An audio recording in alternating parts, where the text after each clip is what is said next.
Hi, I'm Jarrett Fuller. Welcome to Scratching the Surface.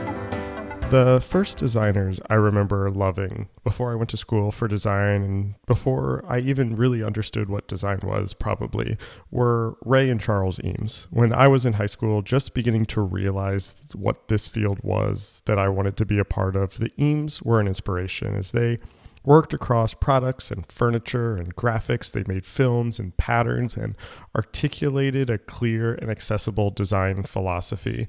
I wanted badly a molded plywood chair for my childhood bedroom, and I wanted even more, I think, to do work like that, to be in that world.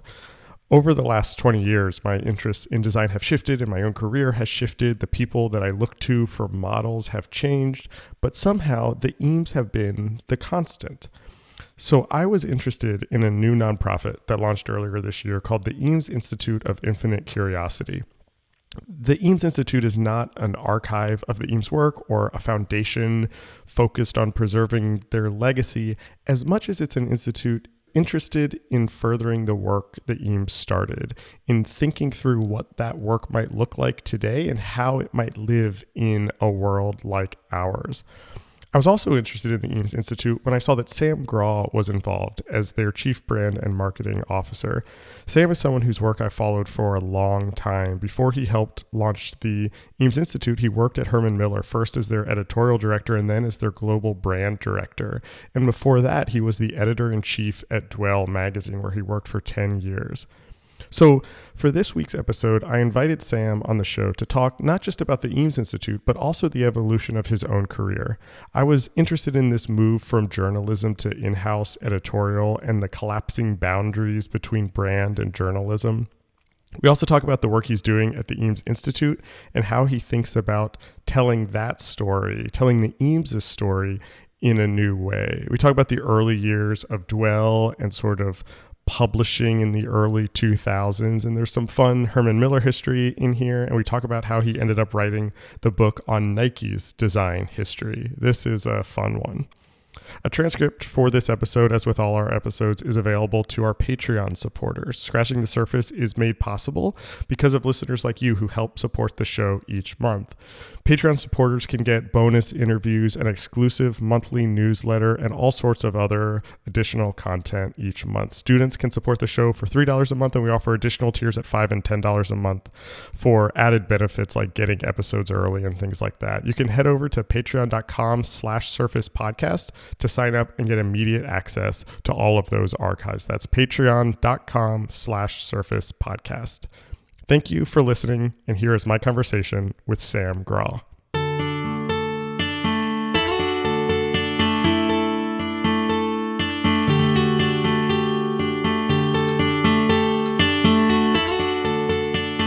Your current role is you're the Chief Brand and Marketing Officer at the Eames Institute of Infinite Curiosity, which is this new organization that just launched a couple of months ago now. And I think it would actually be good to start there and we can kind of work backwards a little bit.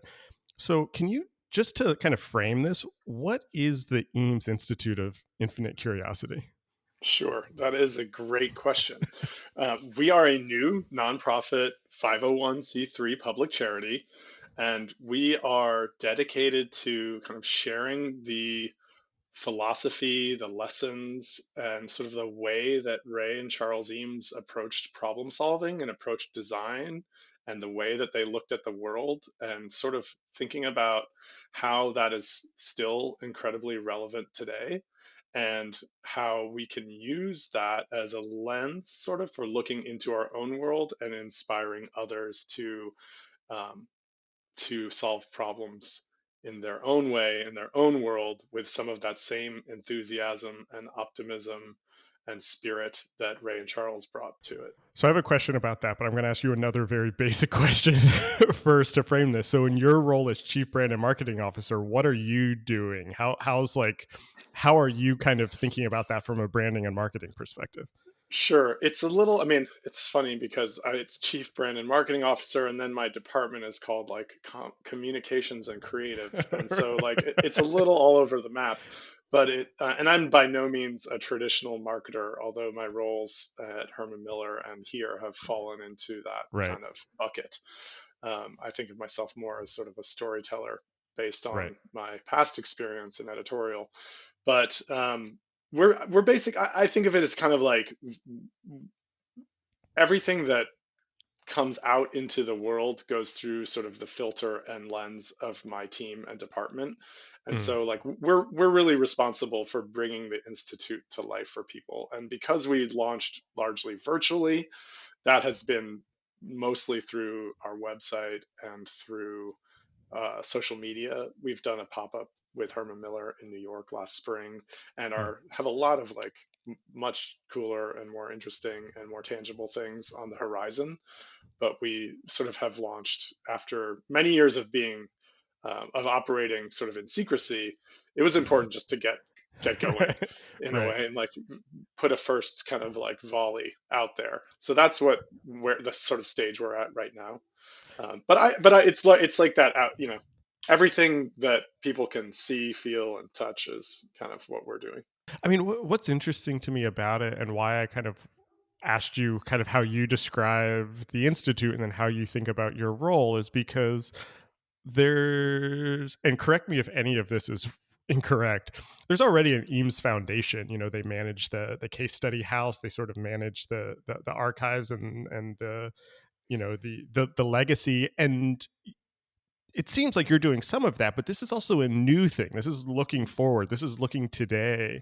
And I'm wondering how you kind of think about that from a story perspective, of kind of looking at the Yeah, history without like, romanticizing the history or staying in the history. Like, how do you kind of separate this, or say like, this is new and this is like, relevant now? yeah. I mean, I am super well aware that this is like there is a crowded space that is Eames, because not only is there the foundation that looks after the house, but there's also the Eames office that's been in, Right. that is sort of like the family business that's been in like a continuity with Ray and Charles's practice for over 40 years. And they've like largely kind of like kept the torch lit for that Right. time, and have like, hold the copyrights and most of the assets in some ways. How we are different is we acquired from the family the collection that like came out of 901 after Ah. Ray passed away. And then that itself is complicated because the files and the photography and the films went to the Library of Congress, and that was a kind of a plan that had been enacted even during Charles's lifetime, and something that Ray kind of worked on, like packaging and delivering to the Library of Congress, like Mm. in her final decade. And then after that, the way the story goes is that like the trucks pulled away from 901 with all the stuff that went to the Library of Congress, and it looked like nothing had been touched, because you can imagine sort of like that the way that they work, they didn't do drawings of chairs, although Ray did a lot of doodles of chairs. Um, they made Right. they made parts, they prototyped things, they actually like experimented with the materials and with the processes. They designed the processes to design the furniture. So like all that like evidence of their process was there. At the time, 1988 or so, the Vitra Design Museum was really one of the like the only entities Mm. that was really Hmm. interested in this stuff. And Rolf Fellbaum had obviously worked with the Eameses in his like his career, and they were hugely influential. And so Rolf was really interested in plywood, and a lot of those early plywood prototypes went to the VDM, and so Mm. that material's there.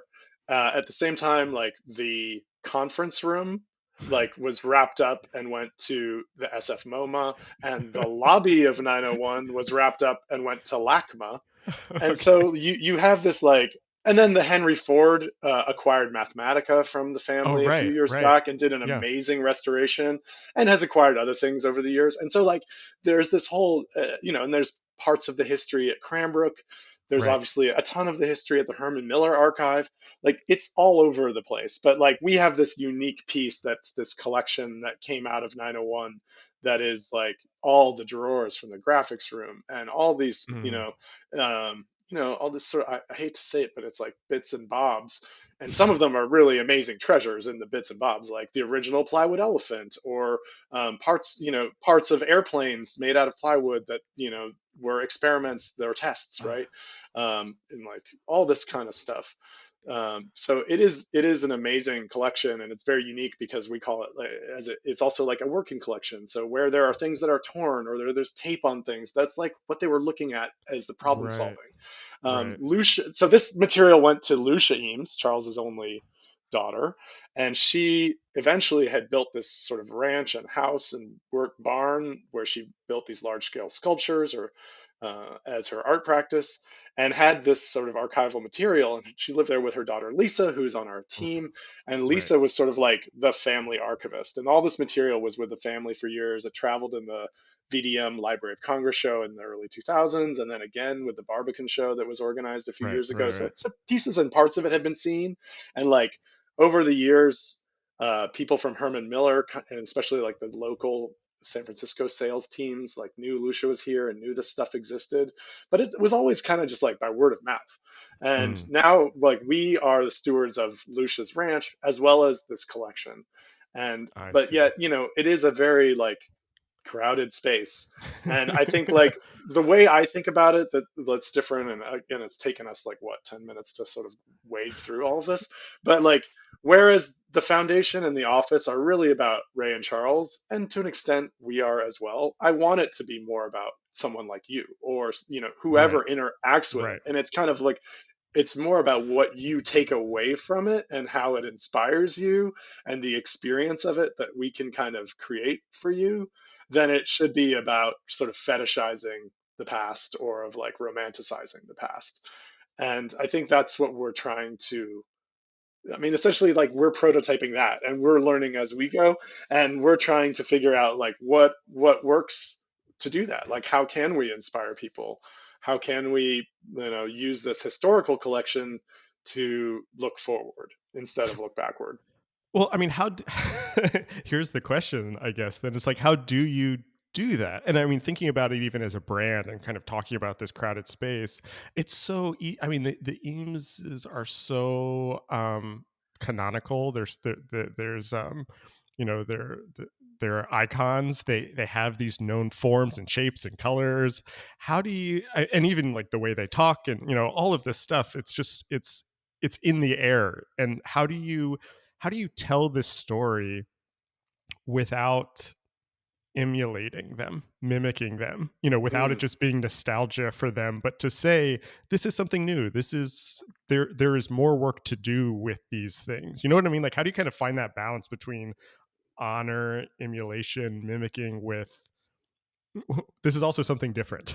You know right, what I mean? right. Yeah, no, I mean, that's a great question. I mean, I think one thing it's so easy just to kind of like step into what you imagine to be like well, first of all, there's a quote not by the Eameses, but about the Eameses is something like, there was no house style. And Right, so I right. think that is in and of itself. And if you spend any time with the Eames design book, which is the sort of like still the best sort of Yeah, encyclopedia yeah. of all Eames things, it's like based on, it's every project from their whole career in a timeline.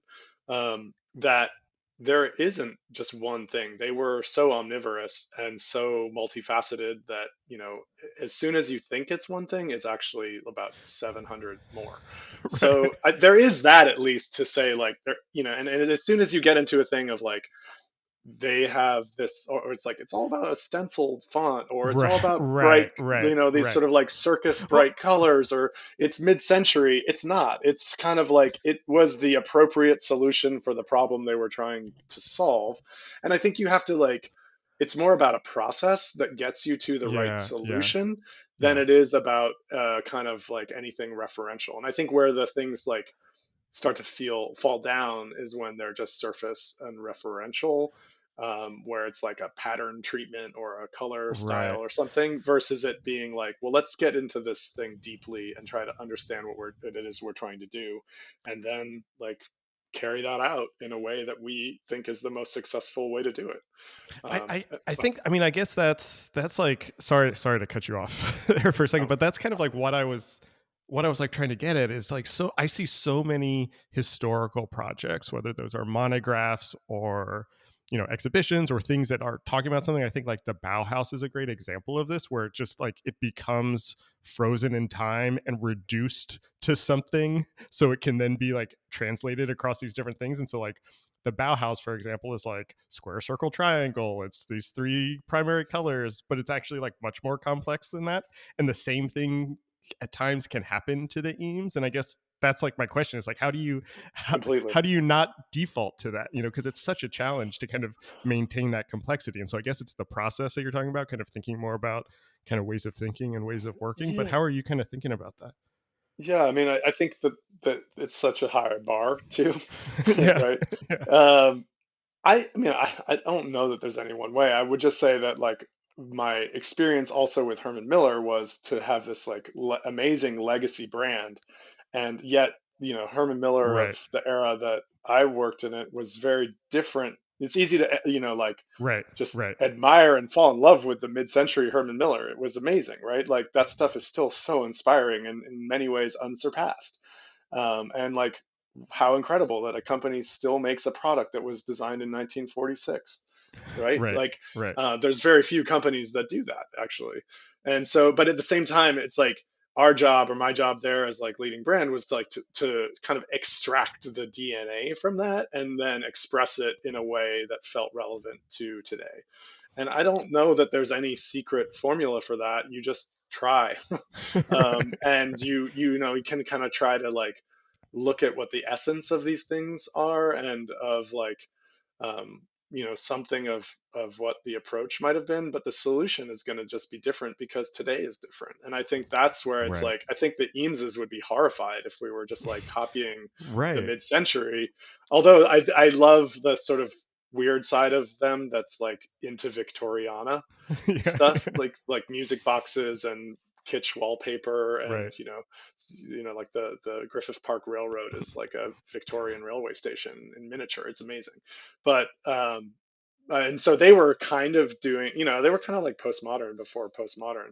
Yeah. um, Totally. but uh, but again, it comes back to that, like I just don't it's not about trying to kind of resuscitate anything. It's about trying to like look at that for inspiration as one point of inspiration, and then to, I think, like get deeply into process and into like finding appropriate solutions. And that was really, I mean, that's just basically what I think I did for a decade almost at Herman Miller and now at the Eames Institute. Yeah. Well, let's actually like go back even farther for a second. I want to talk about Herman Miller, but I mean, you said something early in this conversation that you're not a traditional marketer. You're not really a designer. You think of yourself more kind of storytelling and writing. You spent, the early part of your career, 11 years or so at Dwell. You were there like right at the beginning of Dwell, right? Yes, I was there. I call it day two, Okay. because there was a great, I mean, there was an awesome team in place that was sort of like made the first issue and made the prototype, and kind of that Carrie Jacobs, who was the Yep. founding editor, put together. And Yep. I joined right after the first issue had been published or had been put out in September of 2000, but was the second issue hadn't come out yet. And I think in my like second week or whatever, it was the launch party for the second issue. So I in earnest started kind of on issue three, I think is my first Okay. one on the Okay. masthead. But yes, I was, and then like I was the editorial assistant, and then assistant editor, and then senior editor, and then executive editor, and finally Right. editor in chief. So I like went through it all Right. in It those seemed eleven years. as I was looking, I was like, I think he's held every position possible at Dwell over these 10 years. I talked to both Carrie and Allison, your kind of predecessors at editor in chief on the show before. And Dwell is always such an interesting publication to me. I was an early reader to it. I was sort of in late high school when it came out, and a kid interested in design and architecture, and really liked it. But in retrospect, what's interesting to me about it is how that era, kind of the 2000s up to the 2010s, is such an interesting era for publishing and media, and specifically like design media. Mm. And I'm wondering if you could talk a little bit about kind of how that experience in those 10 years shaped a lot of this thinking that you're talking about, that you're doing at the Eames, and even the work you did at Herman Miller. How kind of being like journalist, editor, influences how you think about storytelling now that you're on the inside of a company like this. Sure. I mean, I think it was. I always sort of referred to it as like my postgraduate education in Right. design. Right. And it was amazing because, doing the things that we did and kind of just having those like open an editorial meeting every week, or brainstorming with the editorial team about like, okay, well, not only what your issue calendar is going to be. And I love that like Dwell, we had themed issues, because Right. it like Right. then you really thought about how you spin off this theme in different ways, and it gave you this like lens to try and find things to like fit into that box. But it was amazing to be able to kind of like be interfacing with a Japanese architect one day and then a French product designer the next, and then meeting some kids from a school in, you know, New York doing furniture at a design fair. And, like I really felt like you were in the sort of center of this universe, or in like all these things, and you could connect to just like anyone and anything doing something in design. And obviously there was the lens of residences, but really Dwell covered everything in some ways, and so it was very open to do that. And then I think the way in which we did it was to, and I think the mandate, which was cool, was to like make this accessible to everyone, Right. and Right. to not have, like there was great architecture media. There's always been great architecture media, but Right. like largely it's directed at architects. And so what if you made it instead about like normal people, and that like everyone should have an opinion about architecture because we're all in buildings all the time, and that's like shapes so much of our experience. And so that was kind of one side of it. The other side of it, I think, is that like I always loved sitting with the graphic design team, maybe more than the editorial team. And Right. but it's certainly like through sort of osmosis or just working together, like learned a lot about graphic design from my colleagues like Jeanette Abink and um, Sean Hazen was a great first senior designer, Emily Anderson, Kyle Blue, Jeff Halbert. Like there was just like great, great graphic design teams at Dwell. Yeah. And like they were, and it was like modernist graphic design and rules based graphic Uh-huh. design, and like Uh-huh. both this sort of like Swiss influence and Dutch influence, and like really an emphasis on typography and on type hierarchies. And so like I just learned a ton from those designers that really served me well. And I think that like in my career I've always kind of managed to like be able to kind of like speak like a designer almost, or like speak in their language. So like Yeah. sit in an architectural crit and the architecture professor's like, oh, I didn't know you weren't an architect. Or like to sit in with the design team and speak like a graphic designer, and they're like, we're talking kerning and leading and Right. Right. whatever line widths. Right. And Right. so part of it's just like, but that's all kind of through osmosis, or like through just interest, and like immersing myself in it. And in some respects that's a lot like the Eames is like it nothing like you could like anyone can do anything. Like let's not have so many boxes. But it is then a matter of like, to do it well you have to like really invest in it. And it's not about being sort of like a novice in everything, but Right. it is to say that like it's possible. And I don't know, I feel I'm not sure if I've answered your question, Y- but Yeah. that was, Yeah. I I think, mean, like a lot of what informed me at that point in my life was both like the external inputs of like hanging out with the Burlex and doing, going on awesome assignments to write about houses in the Midwest or in Hawaii or in Paris or whatever. And then at the same time, like working with the team at Dwell and like learning from like Carrie Jacobs was amazing. yeah. Such a Yeah. great like She's the voice. best. Yeah. She's just the best. She's like my favorite design writer still.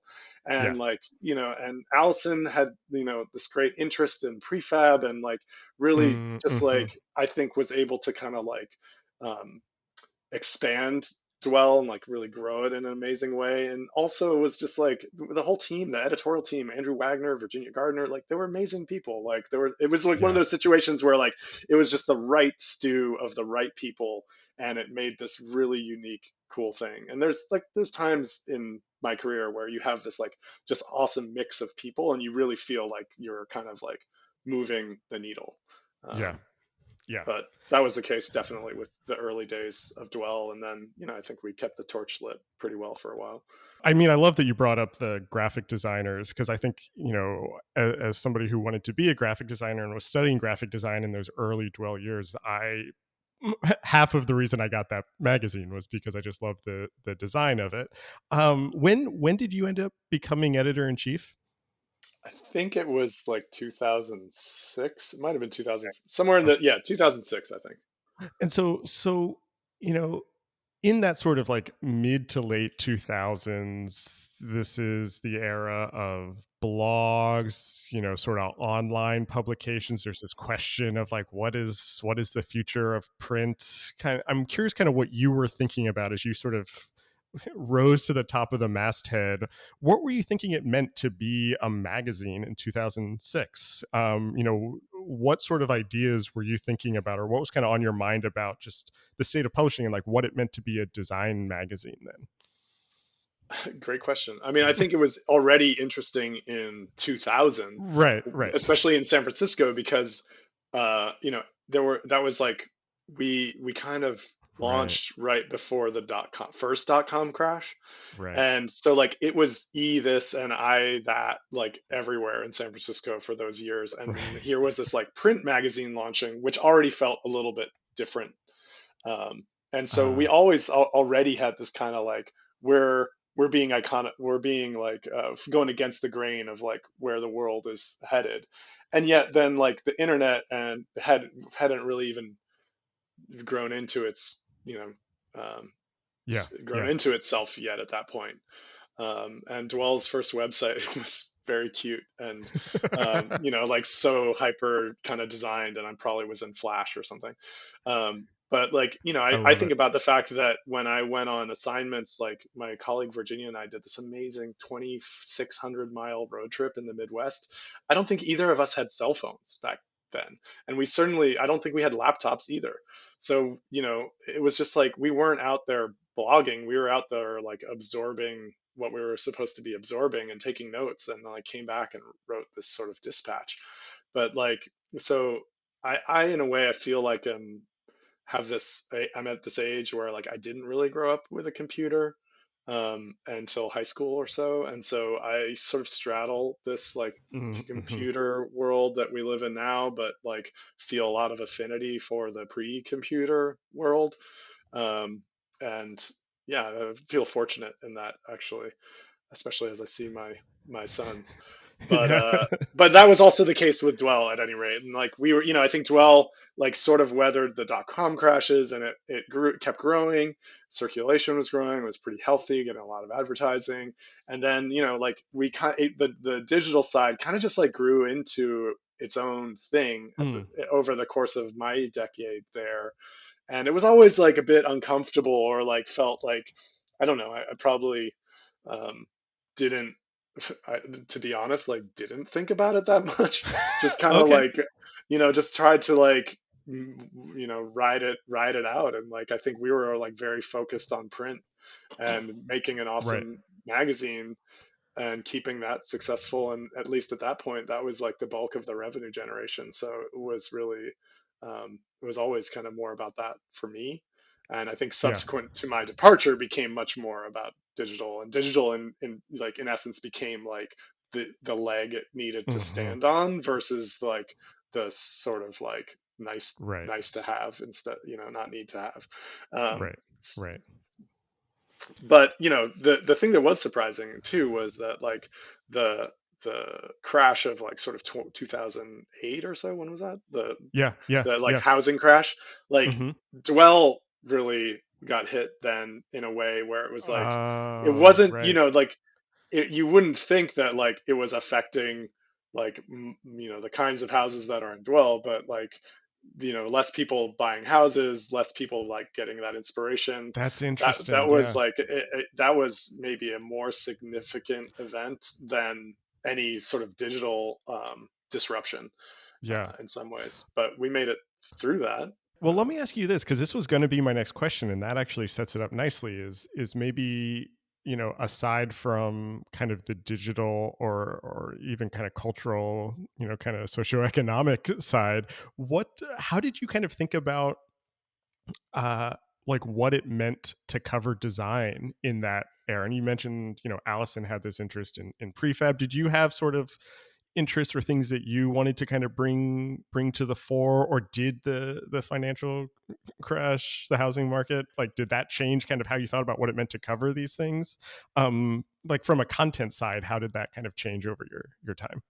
Yeah, I think that like if I were to chart it, I would say that I mean, first of all, I think that like the to go back and hopefully it's online somewhere, but like Carrie's first editor's note, the Fruit Bowl Manifesto, Oh, was right. was and is like an amazing piece of writing and was the total inspiration for the magazine. And like, Dwell set out to be quote unquote the nice modernists and Right. like resuscitate like the spirit. And modernism never really went away, but like that 2000-ish was that era. I mean, imagine you're Hmm. like bloopy Karim Rashid trash cans, and like it was like the year 2000, and like there was this vibe of like we're in the future now, and so modernism seemed to be like really relevant again.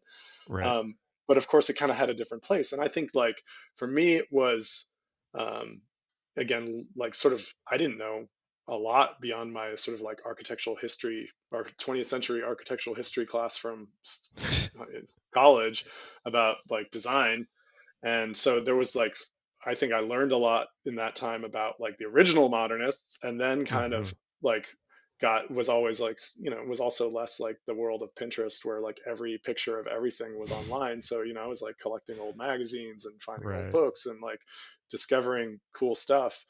And then also like, just I think really finding the things out in the world today that were Yeah. speaking to that or scratching that same kind of itch.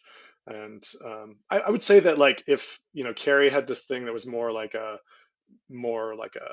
thesis driven, and it was less about the way things like Right. looked.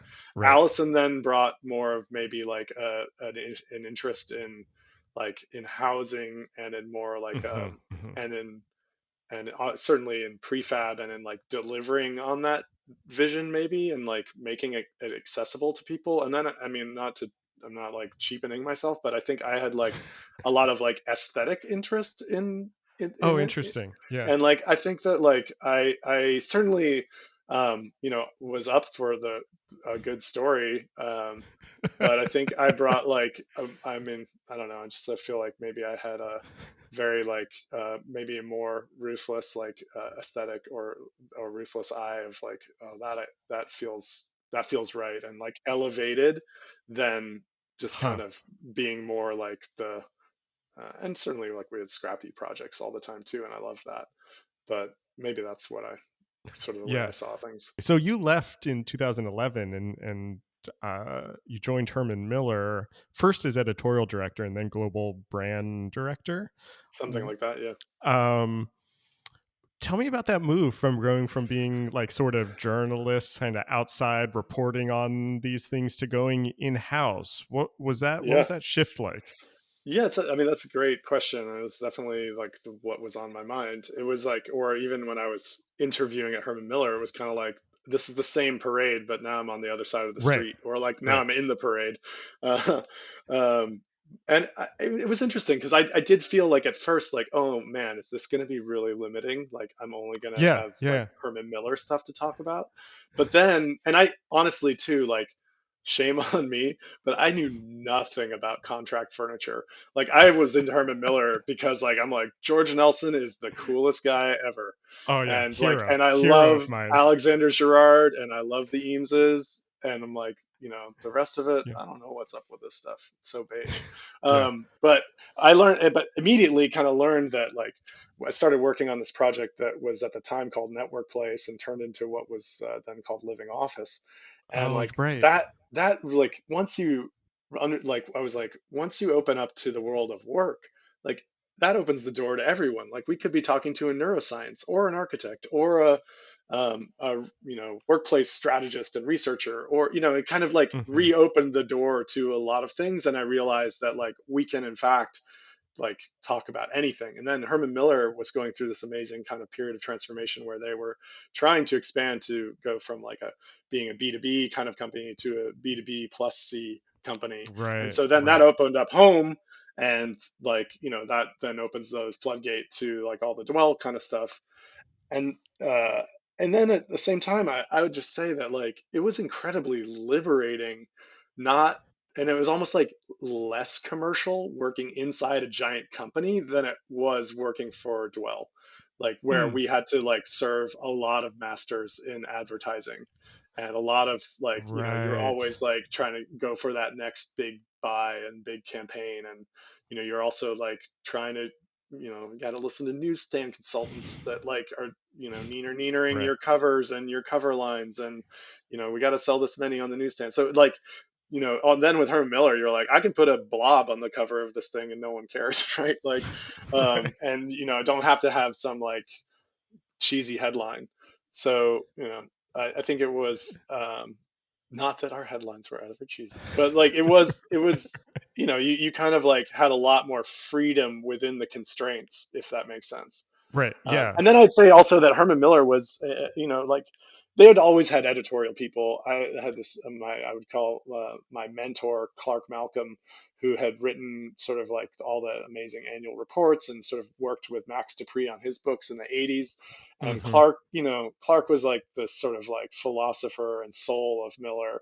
And he, like, so there was always editorial people, but now like if you think about the timing of that, it's like 2011. Like the Right. internet and like blogs were a thing, and Herman Miller had a couple of weird blogs. But we launched like Y Magazine, and that was Right. pretty revolutionary for a company to create an online publication. And like Herman Miller, as like largely a B2B brand, then I think like had and Herman Miller has an amazing legacy of publications, even Yeah. up to the 2000s with C Magazine. Um, Oh, right. I remember and that. like, but with why, I think like I look at, every company in the world now has Hmm. basically what we did with why. And not to say Hmm. that like I invented that, but like there's, three stories across in a grid, and keep scrolling. Like the online magazines weren't a thing in 2011, 2012, but Yeah. they certainly are now. And I think we like really were able to kind of, you could own the distribution. You didn't have to rely on PR as much as an Right. organization like that to tell your story.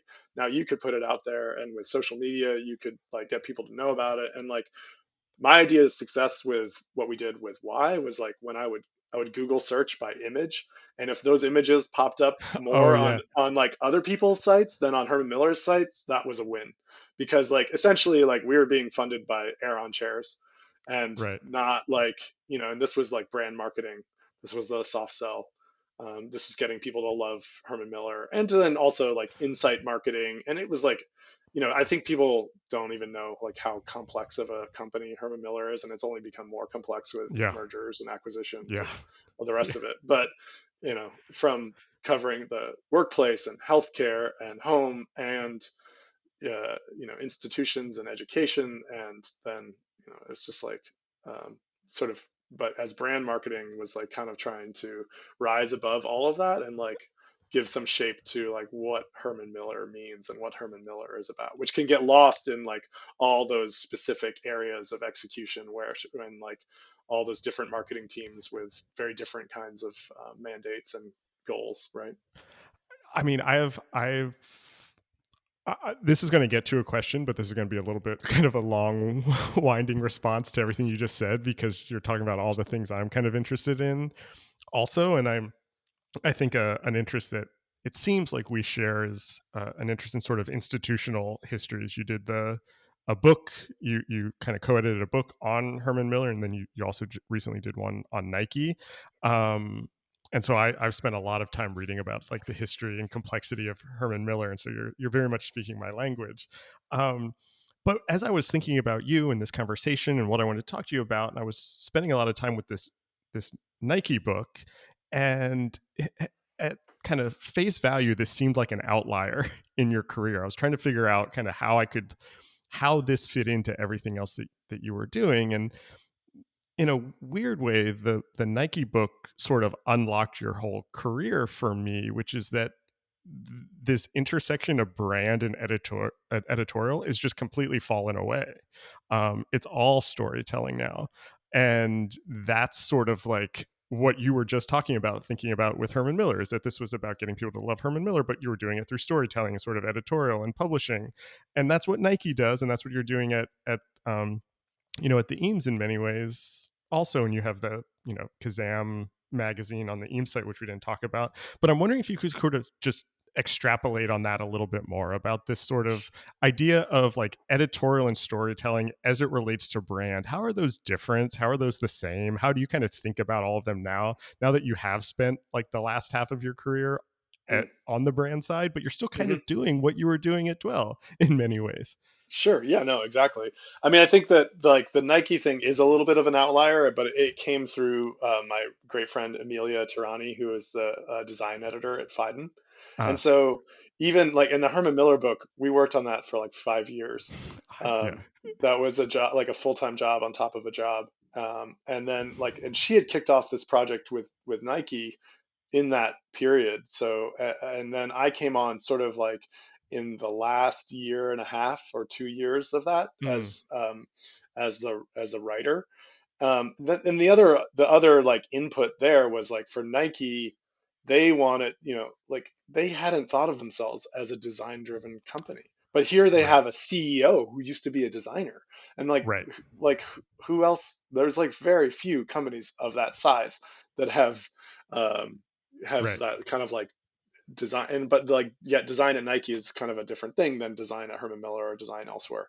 But it is a very design driven company, and Mm-hmm. they wanted to. The point of that book was to like look at Nike from the point of view of design, which I think why they like chose me or is because I kind of could bring both the design background and of like making design accessible through kind of a dwell lens, but then Mm-hmm. also like a new kind of I could speak the internal language of organizations, and I kind of understood organizational structure in a way from my experience at Herman Miller, Right. that like they even Nike themselves maybe had less ability to do.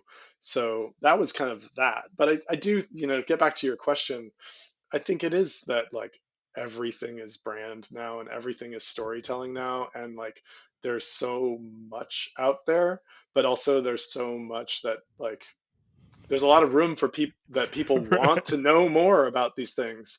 And I think certainly like there's more interest in design than ever, Mm-hmm. and there's more interest in kind of like the story behind things than ever. So and brands have the means to be able to connect that to audiences directly, like both in their consumer business and with their storytelling. I mean, now at this point, you had 10 years at Dwell. Now you have kind of 10 years on the brand side. Do you see those as the same? Like, are you approaching your roles Well, now differently than you did before? I mean, I also like it works inversely. Like I think we worked for 10 years on the Dwell brand. And Right. like True. I That's didn't true. That's a great realize point. Yeah. I didn't realize that really until later That's in some interesting. ways. Yeah. But like, we were designing the business cards and redesigning every time you did something in the magazine, it was like, or we did big redesign of the That. magazine circa like 2008. Those are like the same kinds of things you do in brand. Right. But I don't Right. think we quite thought of it that way. But we were the creative and design department, and and essentially doing the like created the Dwell brand. And so it's not that different. Yeah. But I Yeah. think because of the world that existed or exists around magazines, that kind of kept it in a different box. But now those divisions, thanks I think largely to the internet, have largely like melted away. At least for me, I like we also used Yeah. to talk about like the church and state between like advertising and Right. editorial, Right. and but it's like I don't know what that world is like anymore. Yeah, that's a great point. I had not thought about Dwell as a brand in the same way. And I think that's, it just sort of proves the point that we were making, that these differences have completely kind of fallen away. I have a weird question for you that I was not going to ask you, but you brought up George Nelson earlier, who was what was he creative? Was he design director at Herman Miller? Was that his official title? Yeah, something along those lines. Design director. I mean, it's like varyingly referred to as design director or creative director. Yeah. Yeah. I mean, he's somebody who is like the Eames in many ways, has been a big influence on me and how I think about my work, as somebody who was a writer and critic, and somebody who kind of thought a lot about design, and then also was kind of doing the work at the same time, and has had a career, in a way like yours, where he's like working in magazines, and then he went to Herman Miller. And I found an old interview that you had done where you had to like list your favorite books, and you mentioned his On Design book. Um, what kind of influence has he had on you, or is there anything you kind of learned from his writing, or even his time at Herman Miller, that you've kind of taken to heart? I mean, yeah, huge, huge. I mean, like that is I don't know. It's like he's also like, I think pretty problematic in some Oh ways, yeah, oh yeah, yeah, but totally. like, but he's also like still like, I think the probably closest in like person that I think of like in my own path. But Yeah. like what's interesting about him, and I've spent a lot of time in a lot of different archives kind of sifting through a lot of his shit. But it's and reading and like and things are still turning up. Like my friend Amy Auscherman, the Oh yeah. archivist at Herman Miller, she have had this amazing little booklet that some students at the University of Michigan, where he was a visiting professor in 1984, like really almost right before he died, put together in memoriam this essay and a kind of like Q&A that he had with one of his classes. And it is like this amazing acerbic and yet like and really like funny and bitter in the George Nelson way kind of essay about like what the future will hold for this planet. And it's Ah. pretty dark, but at the same time like maybe has a glimmer of hope. At the end he talks about how like we should maybe be like trying to raise a race of gardeners, and that like Mm. and that a planet populated by gardeners wouldn't be such a bad place. But Hmm. so there's like still things that are turning up. But like George, like he studied architecture, and then he like tried practicing architecture, but he was like it was so boring I couldn't do it. And like then he found a job in editorial, and like again kind of like me, just like the editorial world, and especially if you think about it sort of in the 1930s, like that was like being on the internet. Yeah. Like that was connecting to everything and to everyone that was going on in the world. And there's amazing kind of cool correspondence from his time at the architectural forum with the Eameses. Even he's like, Yeah. I'm look forward to seeing what your team of artists engineers are up to when I'm next out on the West Coast. And I think then the Herman Miller thing, like he had never designed a stick of furniture in his life, basically, but Right. like convinced DJ that like he had these provocative ideas about the storage wall that again like he worked on with, was it Henry, right? And Yeah. they wrote that Tomorrow's House book, and this was another editor at the Arc Forum. And then even like when he got like came on to design furniture, like Herman Miller set him up with Right. Ernest Farmer, who had Right. worked in Gilbert Rohde's office, and then Ernest Farmer wanted to go to school at IIT with like Mies, as he was German and kind of had always wanted to go to the Bauhaus, and so he left for a bit, and like Ernest set him up with Irving Harper, who had also worked in Rohde's office, and then Right. Ernest came back, and so it was like Ernest and George and Irving, and really a lot of what we think of as like George Nelson designs are Ernest Farmer designs and Hmm. Irving Harper Hmm. designs, and that's the true of like his whole career. And then some now we're like, oh yes, like George Mulhauser designed the coconut chair, and like some people know that, but at the same time it's like in the day like George Nelson he understood media really well, and he Right. was like the Right. ultimate pit. He was like even bigger kind of like personality and pitch man than, maybe because he was in New York and the media connections, than the Eameses in some ways. So Mm-hmm. I think like I don't necessarily, I think that's part of my career trajectory, but like Right. it's an Right.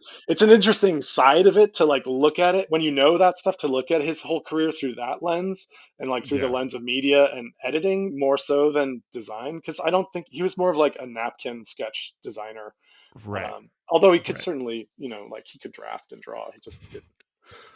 Yeah, and I did not mean to like lionize, or to to give him the credit, or to say that you're kind of taking credit for team's work. But I think that sort of move, but from writing to sort of these different, thinking about brand, thinking about media, has influenced me. And it seems like you followed some of those lessons in a kind of contemporary.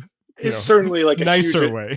yeah, like no, that is certainly a huge influence. And like I mean that whole period in Herman Miller's history and all those designers that were involved, I mean that's like the gods on Mount Olympus as far as I'm concerned. Like, it was an amazing legacy to be able to kind of get to play with and get to dig into.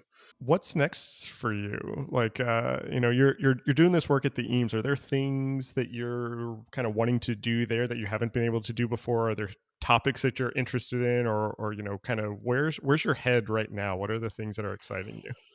Yeah, it's a great question. I mean, I think like one is that, as I was saying before, we sort of have launched virtually, and so there's a lot more to do in the in the real world.